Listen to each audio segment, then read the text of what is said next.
saate toob teieni Tervisekassa. Tere kõigile! Seksuaaltervise ABC 3. hooaja teine episood on nüüd teie ees. Kui tavaliselt räägime seksuaaltervisest, mõtleme sageli suhetele, nõusolekule, menstruatsioonile, rasestumisvastastele vahenditele või siis hoopis sugulisel teel levivatele infektsioonidele. Tihtipeale tehakse aga seksuaaltervisega seotud otsused üldse näiteks apteegis. Kuidas nii? Selleks palusingi täna saatesse proviisori Monika Markovi Benu apteegist. Tere! Tere! No, kas käsimüük tähendab ohutud, kas kõik intiimtooted, mida müüakse, on päriselt vajalikud, mis võib mõjutada näiteks mõne retseptiravimi või siis rasestumisvastase vahendi toimet ja nii edasi. Teemasid on täna palju, seega asume asja juurde. Alustuseks, mis rolli mängib üldse tegelikult proviisor seksuaaltervise teemade juures, et kui noor nagu niisama mõtleb, siis tema jaoks on ilmselt kas ämmaemand, gynekoloog, meestearst, noortenõustaja ja ka ta tegelikult nagu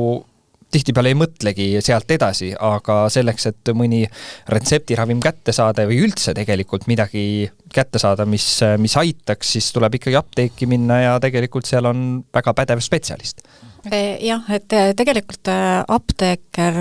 on ju ka noortele, nii nagu kõigile teistele inimestele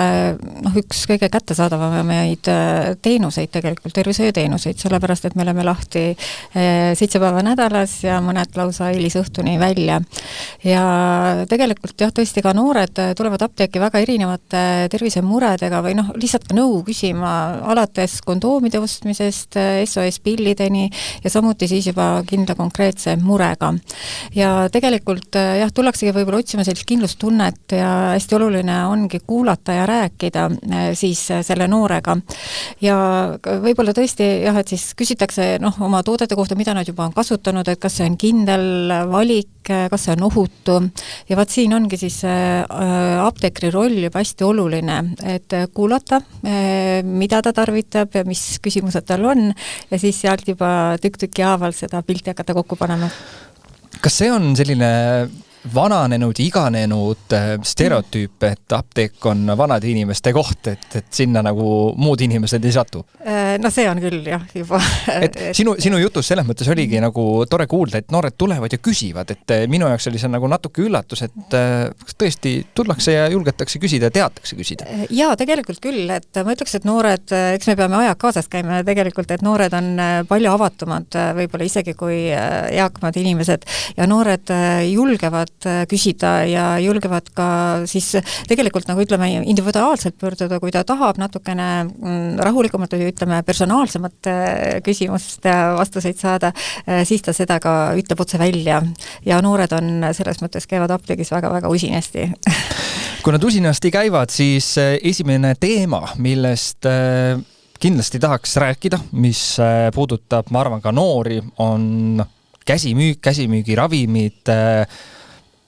Kas minu nagu esimene küsimus, võib-olla kui ma oleks noor olnud või kunagi ma olin ka, aga kas käsimüügiravimid siis, on nad siis ohutud niimoodi, et sisuliselt iga noor võib tulla ja vaadata, et mul on vaja valuväigistit, ma võtan selle või tegelikult see, et nad nagu käsimüügis on nad üldse ohtlikud või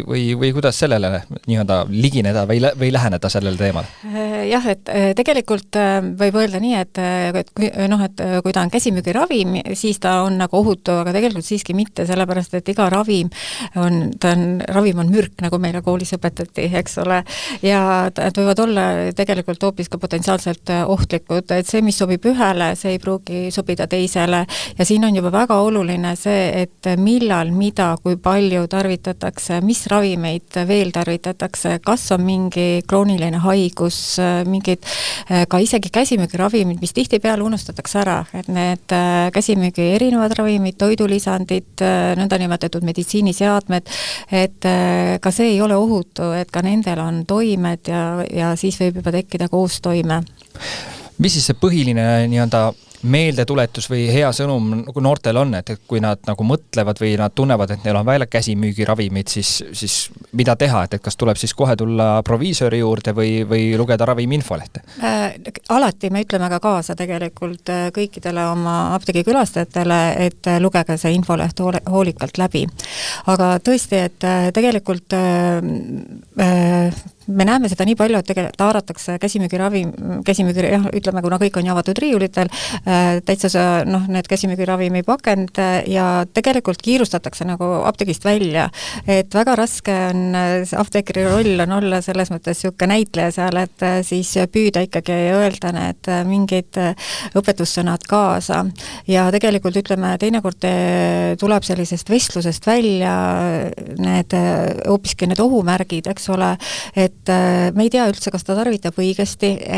ja tegelikult näiteks, et ta tarvitab juba mitut erinevat käsimüügiravimit, ta võttis ühte teist ja võtab veel tegelikult samasse klassi kuuluvat valuvaigistit juurde näiteks või võtab ta mingit toidulisandit, mis sellega üldse kokku ei sobi. Et selleks ongi proviisor seal apteegis, et siis et küsida neid küsimusi, et me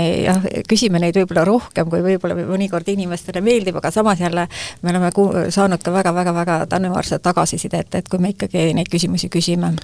Valuvaigistitega seoses tuli mul kohe see mure või küsimärk, ma ei tea, võib-olla sa saad selle nüüd ümber lükata või siis kinnitada, et kui palju on seda, et inimesed ostavad valuvaigistite mõttes endale kas siis liiga nõrgad või siis ise ka tarvitavad siis liiga nõrka valuvaigistit, lihtsalt selline näide, et ala on selline tugeva menstruatsioonivalu ja siis võetakse 200 milligrammine ibukas sisse ja mõeldakse, et aga miks ei toimi? Jah, seda me näeme küll nii noorte kui ka teiste apteegikülastajate puhul, et selles mõttes inimene mõtleb, et kui ma võtan poole väiksema annuse, et siis ma olen nagu poole tervem või et ma saan poole vähem näiteks neid koos või kõrvaltoimeid, et tegelikult selleks, et saada toimet, me peame ikkagi võtma sellise annuse, mis meile mõjub, täiskasvanu annus on 400 milligrammi ibuprofeeni või siis ka paratsetamooli siis 1000 milligrammi ehk 1 gramm, et loomulikult võib ka 500 milligrammi võtta, aga selleks, et kui meil on ikka tugev valu, siis me peame vaatama täpselt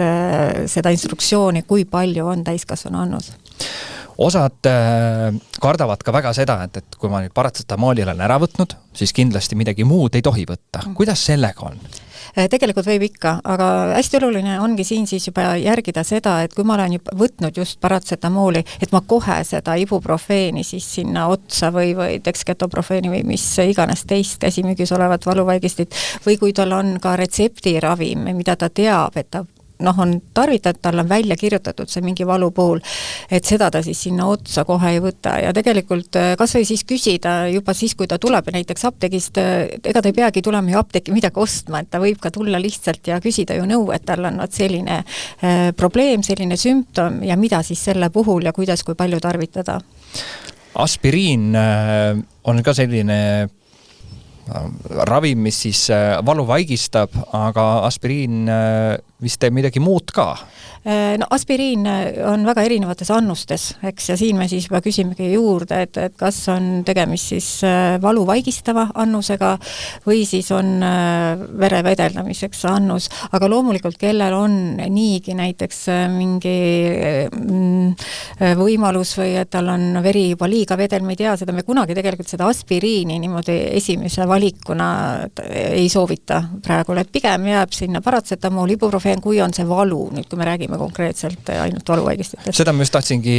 sinna ma tahtsingi just jõuda, et mis see nii-öelda kõige lollikindla või turvalisem on, et kui inimesel ka või noorel ongi see juba valu, tal on kodus see apteegi või ravimkarp, et mis see kõige lollikindla või turvalisem valik, see on muidugi libe tee, et ma ütlen kõige turvalisem, aga ikkagi, et mis neist valuvaigistitest võiks olla? No kõige ohutumad valuvaigistid ongi tõesti paratsetamool ja siis ibuprofeen, aga ikka jälle, et ka ibuprofeen näiteks päikesega võivad tekkida kõrvaltoimed, et olla ettevaatlik ja täpselt sellepärast, et siis ongi, et tihtipeale visatakse ju need pakendid ära, et ei mäletata enam tähtaega või seda annustamist või midagi. Et pigem jah, et tulla ja küsida kas või siis üle, kui on väikegi kahtlus, et pigem neid oletusi nagu vältida. Kui me mõtleme just nüüd käsimüügi ravimite peale, siis mida üks noor inimene, mis on see kõige suurem viga või ohtlikum asi, mis ta võib teha? Noh, tegelikult täpselt see sama, et ta võib-olla tal on mingi vaevus ja ta tänapäeval on ju kõik võimalused internetis olemas, ta guugeldab, ta leiab, et tal on just see haigus ja ta vajab nagu seda ravimit. Aga tegelikult seal võib olla, kui me nüüd ütleme, kui see noor tuleks meie juurde apteeki ja me hakkame küsima nagu lisaküsime, me jõuda hoopis mingi teise põhjuseni, mis seal on. Ja muidugi ka see, et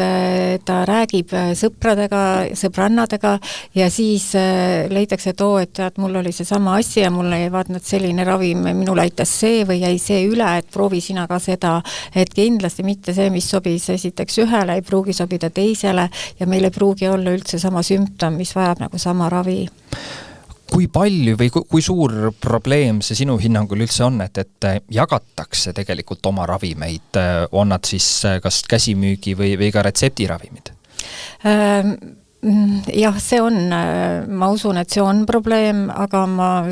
südames loodan, et see ei ole nagu väga suur probleem, sellepärast, et tegelikult ütleme tõesti, et iga ühe ravimikott või ravimikarp las jääb ikkagi sinna samma perre, kus ta on. Ja tõesti, ma mõtlen, lihtne selline asi, kui mul on paratsetamoolikarp või midagi selline elementaarne asi, et isegi ma ei kasuta ju teise nohurohtu tegelikult, et ütleme tabletikarvist ma veel võtan, et igale ühele on ikkagi, iga inimesel on oma ravimid, et ta ei jaga neid teistega, ta võib küll rääkida oma kogemusest alati ja küsida, et näed, et võib olla, et sa võid uurida, et äkki aitab sinule ka see, aga mitte nüüd anda ja et me ei hakka nagu teineteist ravima.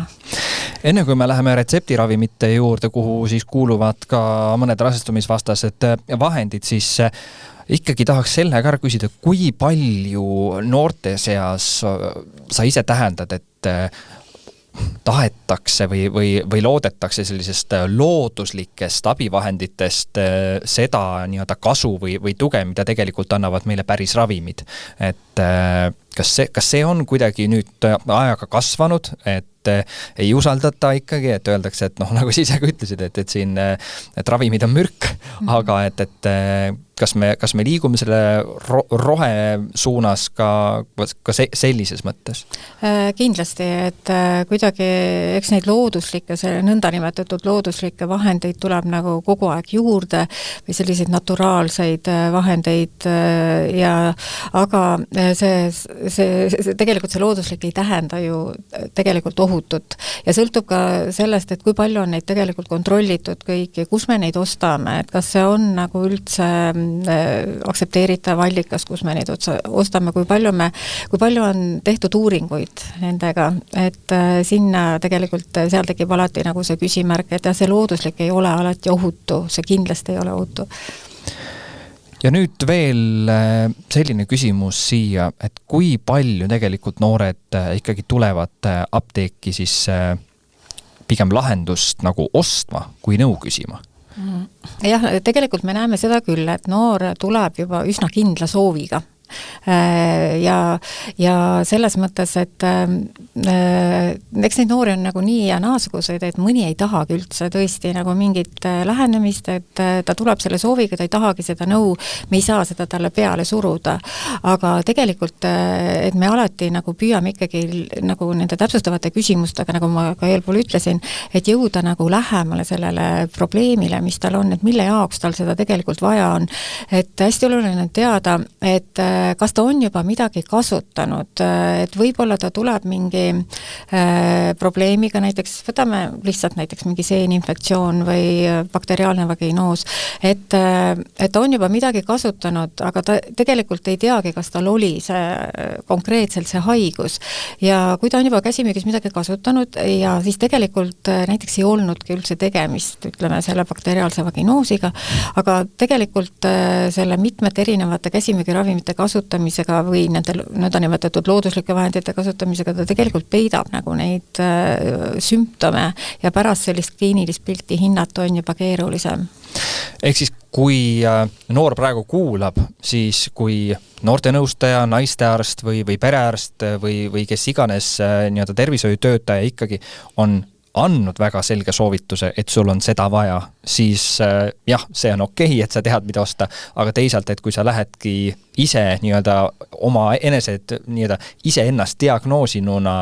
lähed apteeki, ütled, et mul on seda vaja, siis ärge palun seda tehke ja küsige ikkagi nõu. Ja kindlasti, et küsige kohe julgesti nõu ja mõtlen tõesti, noored on hästi avatud, et sellist punaste põskedega häbelikke noori on ikka juba vähe. Lähme sellise teema juurde nagu rasestumisvastased vahendid.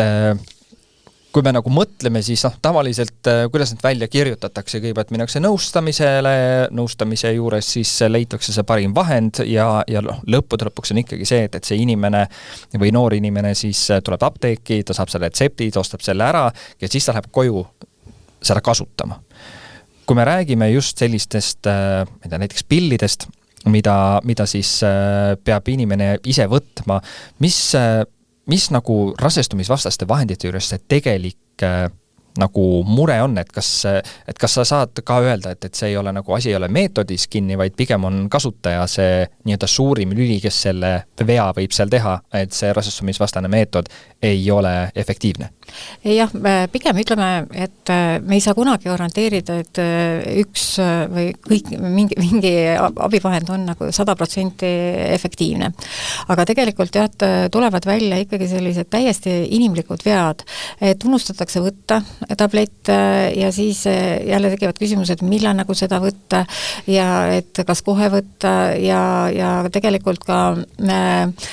siis arvatakse sellised eksiarvamused, et ega see üks kord ei loe, et mis sest ühest korrast, et pigem ja et siis me ei teagi ju, ka noor ei tea, et kas kasutada näiteks lisakaitset või mitte ja mis veel nende pillide kasutamisega on, et tõesti, et pigem endale nagu sisse kasvatada mingi rutiin, et ma võtan seda iga päev ühel ja samal kellaajal, et sellised need unustamised tihtipeale ongi sellest, kui me oleme sellised pillapallar või asjad, ütleme.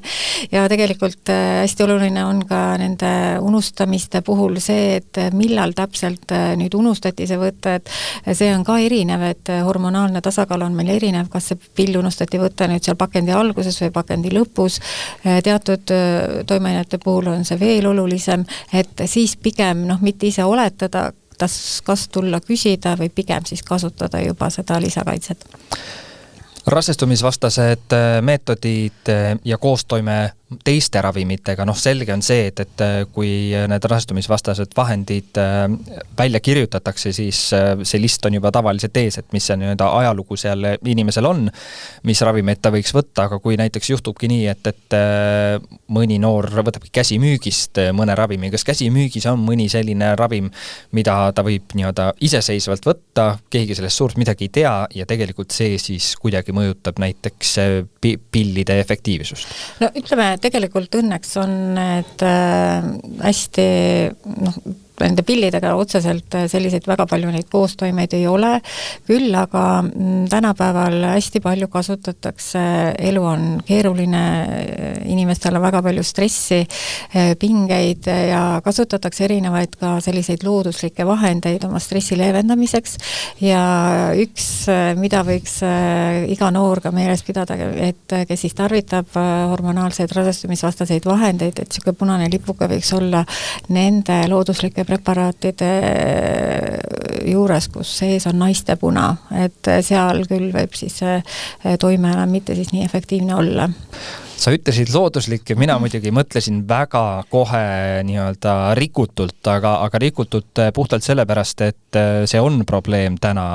Kui me räägime looduslikust, siis paljud räägivad ka kanepist, millestki, mis on looduslik, mis kuidagi midagi ei mõjuta, kas kanepi tarvitamine võib kuidagi rasestumisvastaseid meetode mitte nii efektiivseks muuta. Ja selles mõttes, et tegelikult me ka apteegis me ei saa kunagi teada ju lõpuni, mida need noored tegelikult tarvitavad, eks, et tegelikus me saame lihtsalt ma arvan, et tegelikult jääb, ütleme, see kasutamine. Meie saame öelda kaasa need õpetussõnad, aga see vastutus jääb ikkagi tegelikult siis kasutajale. Üks asi veel, kui meil on noored, räägime siis 18+ kuni 26 näiteks, seda vanuse vahemikku alkoholi tarbimine, seal on täitsa seadusega lubatud. kui palju siis see alkoholi tarbimine võiks seda mõjutada? Kas see on selline ka punalipp, et nüüd ma kasutan hormonaalseid pille ja nüüd, kui ma klaasi veini võtan, siis on kohe halvasti või me räägime mingisugusest muust kogusest? Sugugi mitte, et ütleme, klaas veini nüüd sinna midagi ei tee ja noored võikski jääda sinna alkoholi tarvitamise puhul ka sinna mõistlikkuse piiride juurde, et selles mõttes ei pea nüüd selle pärast nagu otseselt midagi pabistama siin. Alkohol võib pigem põhjustada seda, et ta unustabki selle pilli võtta. Just, väga hea point. Mida veel kirjutatakse välja retseptiravimina on siis erinevad ravimid, millega ravitakse seksuaalsel teel levivaid infektsioone. Mida selliste ravimite puhul peaks tegelikult siis meelest pidama või mida siis sa ise nagu näed, et mis need põhilised vead on, mida inimesed või noored teevad? Siin on tegelikult päris mitu aspekti, mida tuleks silmas pidada. Et vaat siin on küll nüüd, ütleme, kui on olnud mingi põletikuga tegemist ja kui on välja kirjutatud retseptiravimid ja vaat siin küll tuleb, on teatud retseptiravimid, mida kasutatakse, kus alkoholi tarvitamine on täiesti 0 ja isegi 2-3 päeva pärast selle ravikuuri lõpetamist ja seda tuleks kindlasti järgida ja reeglina ma usun, et kõik apteekrid seda kaasa ka ütlevad, kellele see ravim on määratud. Ja siin, ütleme, teisest küljest,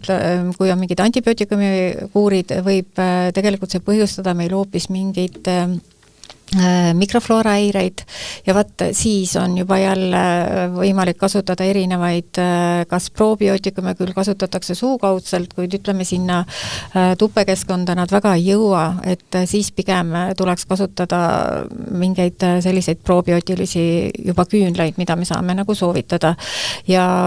kindlasti seal, ütleme, nende alati retseptiravimite puhul, sest meie ei näe ka alati seda ajalugu, eks ole, et mida on tarvitatud, mingil määral me seda näeme, aga siin oleks küll iga noor võiks olla ise hästi avatud, et ja öelda, küsida, et ta näiteks tarvitab veel seda ja seda, et kas see kõik on okei. Enne kui me liigume juba selliste teissuguste toodete juurde, intiimpesukeelid või sellised, kuidas ma ütlen, need ei ole enam käsimüügi nagu ravimid, võib-olla kõige lihtsamas mõttes, on tegelikult ka SOS pill, mis on üks asi, mida saab apteegist, mida mujalt ei saa minna kuskile kaubanduskeskusesse ja sealt niisama osta. SOS pilli puhul, mis need kõige olulisemad asjad proviisori ja apteekri poolt vaadates on, mida iga noor ikkagi peaks teadma? Me oleme ilmselt seda ka teistes saadetes ja ka oma veebilehel igal pool tegelikult seda välja toonud, aga just kordamine tarkuse ema ja tegelikult SOS pill on selline käsimüügiravim ka, mis on väga tugeva ja olulise toimega. Et eks selle SOS pilli puhul ongi kõige olulisem on see ajaaken, eks ole, et millal teda siis tarvitada, et praegul ongi käsimüügis saada siis 2 erinevat toimainet, et ühel on siis levonorgestrolil on see ajaaken 72 tundi, ulipristolil natuke pikem, aga ütleme, mida varem, siin kehtib ikkagi see, mida varem, seda parem ja tihti noored kardavad, kui ta on juba ühe korra seda võtnud, näiteks 2 nädalat tagasi, et kas ta tohib seda veel võtta, et tohib ikka, aga siin, et ütleme, kui meil läheb see annustamine või tarvitamine liiga juba tihedaks, et siin tasub ikkagi mõelda siis juba mingile muule kaitsele, mitte nagu seda SOS pilli kogu aeg võtta, sellepärast, et ta ikkagi rikub seda normaalset hormonaalset tasakaalu esiteks, et siin tekivadki teatud sellised kõrvaltoimed, võivad tekkida menstruatsioonitsükli häired, määrimised sellised, mis tekitavad jälle selliseid lisaküsimusi nendele, et kas tegelikult on kõik okei või mitte. Et jah. Jah, siis saab juba nõu küsida kas siis seksuaaltervis.ee veebinõustamisest või siis ka pöörduda noorte nõustamiskeskuse poole. Sa ütlesid, et neil on nii-öelda 2 tootel on see vahe, et üks on siis pikema perioodi jaoks ja teine lühema, aga kas seal veel mingisugune nii-öelda erinevus on, mida noor peaks teadma, et kui ta tuleb sinna riiuli juurde ja siis ta vaatab, et see on üks ja teine, mõlemad ütlevad, et sobivad, aga kui ma siis valin? No vot, siin ongi, et tegelikult noored on ju suhteliselt teadlikud, aga ta saab jah siis küsida juba apteekrilt siis nõu, et ütleme, et me saame küsida, et kui palju on sellest vahekorrast möödas, eks ole, et mida siis nagu eelistada. Lähme uue teema juurde. See on selline, ma ise ka mõtlesin natuke, et sul on nagu hea sellele võib-olla vastata või isegi keeruline tegelikult vastata, et kui palju sellest, mida tegelikult sellise intiimtervise sildi all müüakse, on päriselt vajalik ja kui palju on see lihtsalt tegelikult turundus, mis siis kutsub inimesi ostma ja eriti noori, kes on eriti sellisel teemal ikkagi suhteliselt lihtsalt haaratav. No tegelikult eks see on ikkagi nii, et kõik sõltub väga konkreetselt tootest, sellest kasutuskorrast ja kõik need suur kirjuriiul, see absoluutselt ei ole kindlasti igapäevaselt üldse vajalik kõikidele kasutada. Ja siis tegelikult, kui me mõtleme isegi intiimpesuvahendid, et need ei pea olema mingid lille ja ma ei tea, mis lõhnadega kõik, et tegelikult on tupekeskkond ise reguleeruv ja see mikrofloora korrastub seal ise, aga loomulikult täiesti okei on pesta täitsa tavalise puhta ja sooja veega, aga iseenesest loomulikult võib kasutada neid intiimpesuvahendeid, mis korrastavad ja hoiavad selle mikrofloora pH korras. Aga ütleme meditsiinilisest seisukohast loomulikult, et teatud juhtudel on see mingid tooted kindlasti vajalikud, näiteks needsamad mikrofloora korrastamiseks vajalikud küünlad, mis siis tagavad, kui meil ongi näiteks sama, nagu me rääkisime, et võib olla antibiootikumi järgselt tekkinud mikrofloora häire ja siis me kasutame neid küünlaid, aga me ei pea enda mingit nõndanimetatud, et kogu aeg peab olema mingit värskendust ja tasakaalu reguleeruv, et seda tegelikult ei ole vaja. Mis tüüpi intiimtoodet, me ei pea rääkima nüüd ainult nendest pesukeelidest, aga just sellised kas seksuaaltervisega seotud tooted, kus sa näed kõige rohkem sellist nagu segadust inimestes, et kus siis on võib-olla mõni vale arusaam või valed ootused näiteks? No see sama, mis ma nagu ütlesingi just, et lubab nagu tasakaalustada kõike, aga mida meil seal nii väga siis nüüd vaja tasakaalustada alati ja kogu aeg on. Aga tegelikult täpselt samamoodi need tooted, mis lubavad nüüd kõikide sügeluse, ärrituse vastu või mingi ebamugavustunde vastu, et siin on ju ka tegelikult hästi spetsiifiline see kasutamine, et mida siis mille puhul nagu kasutatakse, et siin tõesti, et ka noor ei pruugi ise alati ära tunda seda, et mis sümptomiga tal tegelikult tegemist on, et kas tal on vaja näiteks seeneravi või on tal vaja bakteriaalse vaginoosiravi või on tal tegelikult hoopiski kõik okei. Ja see voolus on ju ka selle tsükli keskel või tsükli jooksul on hästi erinev ja tegelikult tal ei olegi midagi viga. Et võib-olla selliste küsimustega me jõuamegi hoopis selleni, et noorel ei olegi tegelikult mitte midagi vaja. Ja tõesti, et kogu aeg iga nädal midagi seal värskendada ja tasakaalustada oma mikrofloorat küünaldega, seda kindlasti ei ole vaja. Meestele suunatud tooteid leiab ka ja seal ütleme nii, et ei lubata kohe kindlasti, sellepärast, et siis tuleks ravimiamet ja teeks kõigile peapesu, aga kus ikkagi turgutatakse siis kuidagi potentsia ja et ikkagi mees oleks ikkagi õige mees ja nii edasi. Kas need tooted, ilmselgelt tahaks selle nagu välja öelda noortele, et need tooted ei ole kindlasti sellised nii-öelda käsimüügi viagrad, eks ole, et mis sellist mõju siis omavad, aga kui palju sa seda näed, et mehed tulevad ja ootavad tõesti, et sellistest toodetest, mis siis leti peal on, et need siis nüüd aitavad? Tegelikult seda väga palju ikkagi ei ole, et see oli kunagi võib-olla mingi aeg tagasi, aga praegu loomulikult on mingid sellised teatud toidulisandid on, mis seda potentsi siis tõstavad, aga selles mõttes tegelikult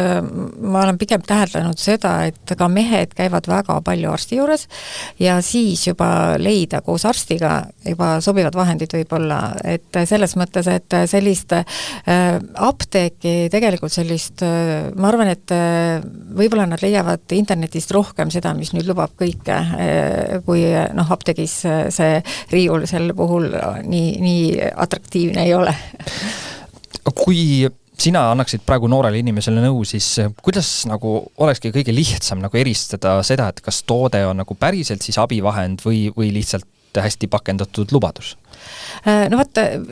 tegelikult me jõuame ikkagi selleni, et milleks, mida kasutatakse ja mida seal siis nüüd täpselt lubatakse, et mida me tahame selle nõndanimetatud ilusa pakendiga saada ja ka tihtipeale nende ilusate pakendite sees võib-olla ei olegi mitte midagi muu, mingit toimeainetega, mingit toimet sellega tegelikult ei saavutata, et tegelikult tuleb enda jälle, minu leian, et hästi selgeks teha, et mida ma tegelikult sellest tootest eeldan, et mis tulemust ma tahan saavutada, mida ma ravin. Ei ole apteegis ainult ravimid, mis on seksuaaltervisega seotud, aga me võime kas või rääkida sellistest kõige lihtsamatest asjadest, kondoomid ja libestid. See kõlab võib-olla veits turunduslikult, aga miks peaks noor inimene, kui ta ei tea, kust osta, siis eelkõige valima apteegi, kui ta selliseid asju otsib? Võib-olla see ongi, et apteegis võib-olla ei ole see valik üldse nii suur, kui on võib-olla kusagil mingites muudes kaubanduskettides, aga tegelikult võib-olla võibki öelda, et apteeki ikkagi jõuavad tooted, mis on kontrollitud, nad tulevad kindlast tarneahelast ja siin ongi, et näiteks, et kas või kondoomide puhul, et kellel on lateksi allergia, et me ei haara riiulist kohe esimest, eks ole, me saame seda vaadata. Samuti libestite puhul, et seal ei oleks väga palju igasuguseid lisaaineid, kas nad on veebaasil, et kõik selliseid väiksed nüansid mängivad juba sel puhul rolli.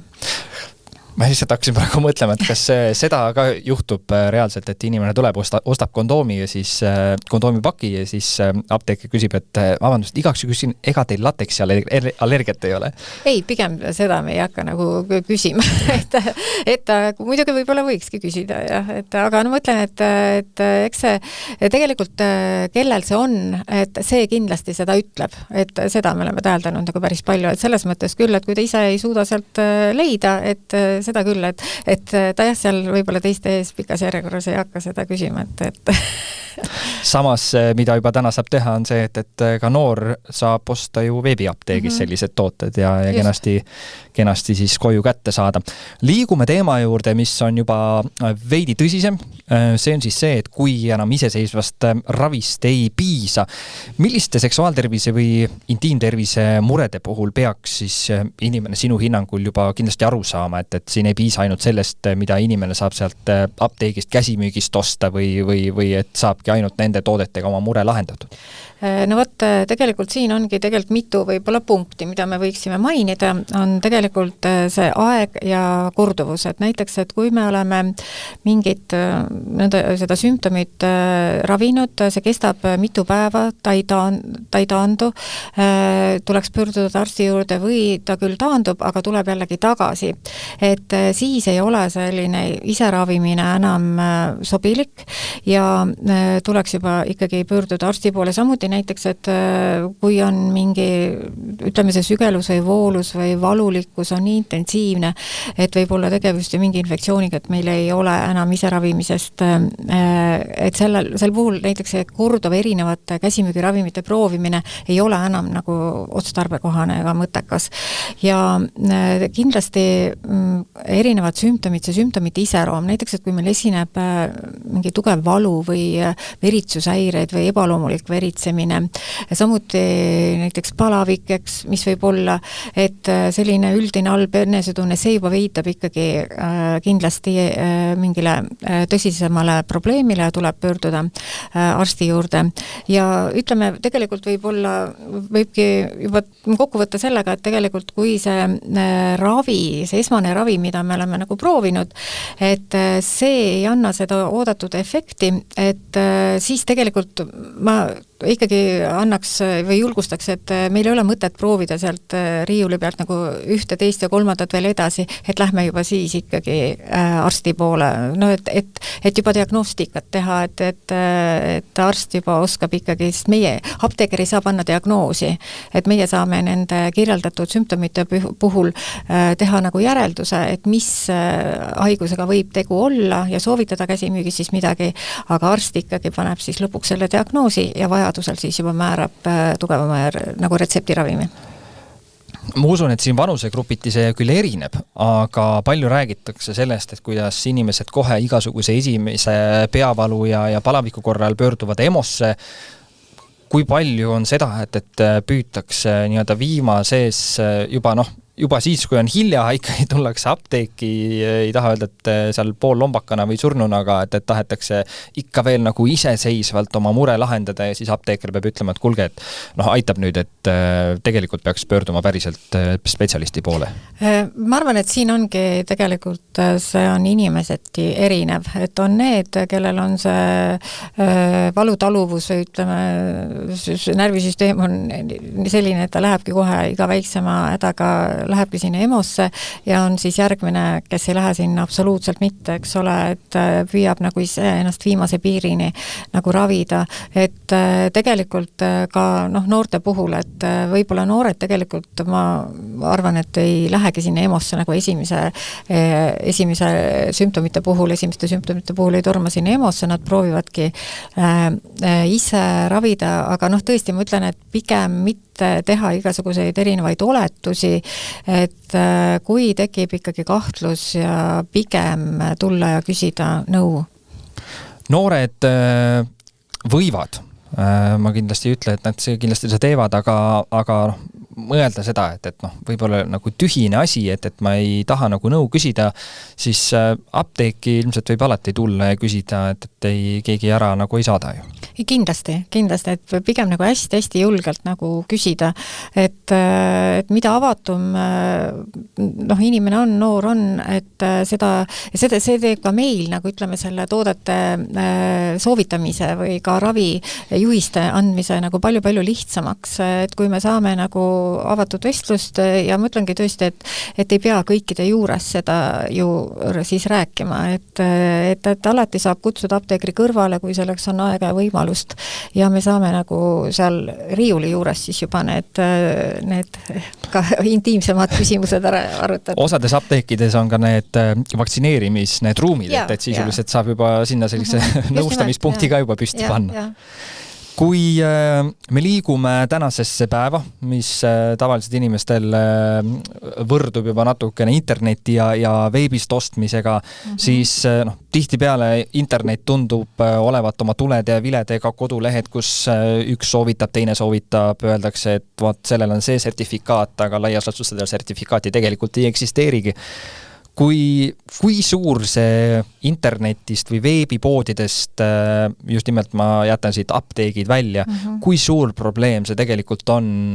noorte tervisele ja kui suur risk seal üldse tegelikult ennast peidab? No ütleme, tegelikult see internet loob meile nagu väga kergelt sellise turvatunde, et me saame nüüd väga kiiresti ja kergesti abi, aga me sugugi ei tea, kui see professionaalne see veebileht on, et see ilus pakend ja selline turvaline sõnum, nagu mis seal on, et see ei pruugi absoluutselt olla usaldusväärne ega sobiv ja tegelikult ju me ei saa hinnata, mis selles pakendis üldse sees on, et ja samas see selline väga hästi kujundatud veebileht, tegelikult ei anna ju meile vastuseid meie küsimustele, eks ole, selles mõttes seal see pakendi jutt on seal võib-olla väga ilus, aga tegelikult on ta on väga hästi turundatud, aga toote sobivus sõltub alati ikkagi konkreetsest probleemist, sellest toimeainest, sellest toimemehhanismist, et seal on väga-väga palju nüansse, et kas ta on üldse sellel näidustusel, mis noor sealt välja loeb, et kas ta on tegelikult üldse näidustatud tema konkreetse sümptomi puhul, et seal on nagu hästi-hästi palju, ma arvan, probleeme ja võib-olla teinekord tehakse see ost puhtalt emotsioonide põhjal, et tegelikult ei süveneta ka millessegi. Jah, üks asi on sellised võib-olla intiimtooted ja lihtsalt sellised toredad asjad, aga väga suur mure on kindlasti sellega, kui välismaalt ostetakse asju, mis Eestis on kas retseptiga või müüda üldse. Sina ilmselt ka oled mingil määral sellega rohkem kokku puutunud kui tavaline inimene. Kui palju ikkagi seda muret on näiteks, et tõesti tellitakse testosterooni ja selliseid muid asju, mis ühtpidi hakkavad seksuaaltervist ka ühel heal päeval mõjutama? Kindlasti, et ma ei tea, kas õnneks või kahjuks meieni nii palju ikkagi ei jõua, et küll on see, et ütleme mingite ükskõik konkreetset näidet võib-olla ei olegi vaja tuua, et ükskõik, et inimesed on ostnudki kuskilt internetist mingid tooted ja nad tulevad siis nagu apteeki nõud küsima, et kas ikkagi üldse sobib ja mis teha ja nad on selle juba kuskilt tellinud või telefoni teel või mis iganes. Mis te siis ütlete? Et loomulikult me ikkagi nõu anname selles mõttes, aga me ka ütleme, et meie ei saa siin anda nagu mingit garantii, sest meie selle toote tagapõhjaga mitte midagi ju ei tea, et kas ta on üldse kvaliteetne või ei ole, et meie selle eest ei vastuta, me saame ainult öelda nende konkreetsete ütleme toimeainete mis seal toimeainet sees on, et nende kohta öelda, et mis ja mille puhul on, et kuidas seda tarvitada, aga tegelikult me ei tea ju, mis seal sees on, kui palju seal sees on ja samamoodi nagu mitte ainult ju ei tellita internetist, ka noored kõik reisivad ja ostetakse, et see, mis on meil retseptiravim, on mujal riigis, eks ole, käsimüügiravim. Ja seda seal ma näen nagu tegelikult küll probleemi, et sest ostetakse, antibiootikume tarvitatakse lihtsalt nii nagu kunagi ammu, kuigi tegelikult võiks see teadlikkus olla nagu palju suurem, et me ei ravi kõik asju, viirust ei ravita antibiootikumiga ja nii edasi on ja. Aga nad ostavad ja tulevad ja tarvitavad igas kusel, et tal on väike ükskõik mis sümptoma, võtan jälle. See on tegelikult hästi hea, et sa seda välja tõid. Ma isegi tahtsin selle kohta nagu jätku küsimuse küsida just selle kohta, et aga miks siis on niimoodi, et mõnes riigis, kuhu minnakse, on asjad käsimüügis saadaval, aga meil siin ei ole? Siin ongi, tuleb see regulatsioon ikkagi tuleb paika ja tegelikult ma leian, et see, et meil on retseptiravimid, see regulatsioon on nagu nii paigas, et see on nagu palju turvalisem, sest me ei teki sellist ületarvitamist, ravimite liigtarvitamist, ütleme selles suhtes ja sealt ei teki, selle võrra on meil kindlasti vähem ka igasuguseid ravimürgistusi näiteks, et kui nad ei ole käsimüügis, et ega siis ravim ei panda retseptiravimiks niisama, sellel on alati väga põhjendatud uuringud, kuritarvitamised samamoodi, et on ju olnud neid, mis on olnud pikalt käsimüügiravimid ja siis nad lähevad lihtsalt retseptiravimiks, sest seda kuritarvitatakse tegelikult. Mida sina soovitaksid noorele, kes praegu kuulab ja mõtleb ka, et näed, et ma ikkagi mõtlesin vahepeal midagi sealt internetist nagu tellida, et tundus nagu äge asi olevat, et mida sa sellisele noorele praegu soovitad, et mida siis ikkagi teha, kas jätta ostmata ja küsida apteegist või ikkagi võib proovida ka? Täpselt, et see vastutus jääb alati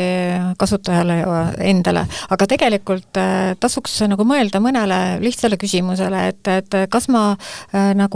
et alustada sellest probleemist, et mitte tootest, vaid probleemist, eks ole, ja küsida nagu enda käest ausalt, et kas ma tegelikult tean üldse, mis mul viga on, et kas ma ostan üldse õiget toodet ja sest kui see ei ole selge, kui suur on näiteks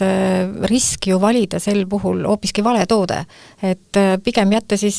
selles mõttes see ostmata ja kindlasti nii palju, kui on võimalik, et vaadata, kus sa ostad. Et pigem, kuna meil on olemas veebiapteegid, et siis pigem osta nad ikkagi konkreetselt veebiapteegist, kui ei taha nagu päris füüsiliselt apteeki tulla, sest veebiapteegis on alati apteeker annab nõu ja ühtegi ravimit konkreetselt, ütleme, kui ta seal neid vitamiini asju saab osta ka vajadusel siis ilma nõu küsimata, ühtegi ravimit ei saa veebiapteegist osta ilma, et apteeker sind nõustaks. Et selles mõttes, miks meil ei ole ka siis ravimid toidupoodides, ka me ei saa neid, et ravimit ei tohi ju müüa ka lihtsalt apteegis, kui meil töötavad klienditeenindajad, ta ei tohi seda müüa, sest ravimi karbiga kaasneb alati nõustamine. See on ka hea tähelepanek kõigile, kes noored kuulavad, see on ka põhjus, miks suvalisest veebipoest, poolakeelselt veebilehelt ei tasu osta igasugust jama, sellepärast, et seal ei ole teil nõustajad, kes räägib, mis on mis ja kindlasti suunamudijad ja sõbrad ei ole ka õiged inimesed teid nõustama. Küll aga üks suur nõustaja, kes on meie ellu tulnud, on ka ChatGPT, et kui tema ütleb, et võib osta, kui palju on inimesi täna jõudnud teie juurde, et näed, et ma küsisin sealt, kas Dr. Google või ChatGPT-lt küsisin, et näed, ja siis ta ütles, et sa võiksid osta seda. Väga palju, et ta tuleb paratamatult tuleb massina meile peale, tegelikult võib öelda. Aga siin on ka, et tegelikult jälle, et me peaksime nagu nägema seda nagu pilti laiemalt, lihtsalt seda tervikpilti, et mitte ainult seda konkreetset, sest sümptomi, eks ole, ta võib-olla noor, kes sinna ChatGPT-le kirjutab oma mingid paar asja, eks ole, ta saab sealt kohe vastuse ja me näeme ka seda, et seal antakse sellist nõu, et mida meil üldse ei kasutata, mingid imelikud, ma ei tea, loputused ja mida tänapäeval konkreetselt juhud, kui üldse me võime seal midagi loputama hakata, eks ole, kui me räägime intiimtervisest. Aga ta tuleb paratamatult ja see, ma arvan, et see on nagu palju suurem. Ma ei oska nüüd öelda, kas ta probleem on, et ta tuleb paratamatult, eks seda ju järjest ju arendatakse ja kõik muutub järjest paremaks võib-olla, et ta on kindlasti, Google ei olnud nii suur probleem, et selles mõttes sealt nad sellist suurt infot ei saanud, et praegult ta tuleb nagu tõesti väga suure lainena meile peale, aga ei ole viga, me jääme ikka alles ja meie ikka nõustame edasi. Enne lõppu üks spetsiifilisem küsimus ka seoses apteekidega. Kas saab ikka veel teha HPV vaktsiine? Ja tähendab selles mõttes, et küll see ei ole siis igas apteegis, need on teatud apteekides, kus see vaktsineerimine toimub ja meie küll hästi aktiivselt jagame ka neid infolehti, ütleme, kui on need et kes on oodatud vaktsineerima, eks ole, ja ka sõelu, tahtsin sõelu rääkida, ei tule nimi veel. Et see on nagu minu meelest hästi tervitatav see, et need meil on apteegid, kus on võimalik vaktsineerida ja meil on selline nagu võrk, et me saame ka seda infot nagu anda edasi. Kui noor praegu kuulab, mõtleb, mul on tegemata, tahaksin ära teha, mis see siis, mida ta praegu peaks tegema? Tegelikult siis ongi, et leida tegelikult ma arvan, et vaktsineeri.ee on kõik apteegid olemas, kus saab vaktsineerida ja ka kas siis penu.ee lehel näiteks või ka teistel apteekidel, et kus apteegis on võimalik vaktsineerida ja kus seda siis ka tehakse, eks ole, ja siis juba ka täiendavalt küsida kindlasti infot, et sest kellel on ta ette nähtud tasuta, riskirühmadel tasuta või vanusega seoses tasuta, eks ole, et kõik sellised asjad, et siis tasub alati nagu ennem nagu nõu küsida ja või helistada, proovida apteeki või kirjutada ja uurida, et kas sel päeval tehakse ja millal tehakse ja mis ta siis maksab siis vajadusele. Siia lõppu veel, mis on 3 sellist põhilist nagu mõtet, ideed, mis tänase saate juures võiks kandma jääda, mida noor võiks ja peaks teadma, kas siis on ta ravimite osas, on ta nende igasuguste lisandite või sellised nii-öelda käsimüügitoodete mõttes, mis on need põhilised asjad, mis tänasest võiks meelde jätta? Võib-olla olekski see, et üks mõte, et käsimüük ei tähenda automaatselt siis seda, et kõik on nüüd ohutu. Sest see, et ta on nüüd käsimüügis, ei tähenda automaatselt seda, et ta sobib kõikidele inimestele igas olukorras. Et ohutus sõltub ju alati ikkagi sellest, et miks seda toodet kasutatakse ja kuidas seda toodet kasutatakse. Ja toime sõltub alati ju sellest kontekstist, mille puhul teda kasutatakse ja ka selle kasutamisest. Et isegi väga tõhus ravim või vahend siis ei tööta või tast ei ole kasu, kui me kasutame teda valesti. Sest näiteks enne jäi ka võib-olla rääkimata nende, praegu tuli meelde, et seoses nende hormonaalsete rasestumisvastaste vahenditega või ükskõik mis hädaabipilli näiteks kasutamisel, et kui meil on olnud näiteks mingi kõhulahtisus või oksendamine nagu kohe selle välja selle tableti näiteks, eks ju, et siis ta ju tegelikult toimetaja avalda, et aga siin on ka jälle hästi oluline, millal see täpselt toimus, et nagu sellest kohe või alles 2-3 tunni möödudes, et kõik sellised asjad on ka nagu hästi-hästi olulised, et kus nagu ka tasuks siis pigem, kui jääd kahtlema, et siis küsi nagu alati nõu ja võib-olla siis ikkagi mitte peljata nagu apteekrilt küsida, et alati apteekeri ju ei aita valida ainult seda toodet konkreetselt, vaid apteeker suudab näha seda pilti laiemalt ja anda siis hinnangu juba selles mõttes, et kas sellest piisab, kui kaua seda tuleb tarvitada ja märgata ka neid riske, et mis selle vahendiga kaasneb ja küsida siis just nimelt neid täiendavaid lisaküsimusi. Aitäh, Monika, et täna tulid ja teemat aitasid avada. Mul on hea meel kõigile noortele öelda tõesti, et esiteks teil on seksuaaltervis.ee, kus te saate veebis küsida, siis teil on noortenõustamiskeskused, kus te saate küsida ja kui te saate ka võib-olla retsepti sealt rasestumisvastaste meetodite kohta, siis on teil veel see 3. võrk seal juures, ehk siis te olete alati nõustatud, kui te ise seda soovite ja ise seda vajate. Tänases saates oli Monika Markov Benu apteegist ja järgmine saade on tulemas juba ka aprilli lõpus, täitsa seal lõpupoole ja siis on teemaks juba rinnad ja Mari Altrov Confidost on meile külla tulemas ja natuke seda teemat avamas. Aitäh, et kõik kuulasite ja kuulmiseni juba järgmises episoodis. Saate toob teieni Tervisekassa.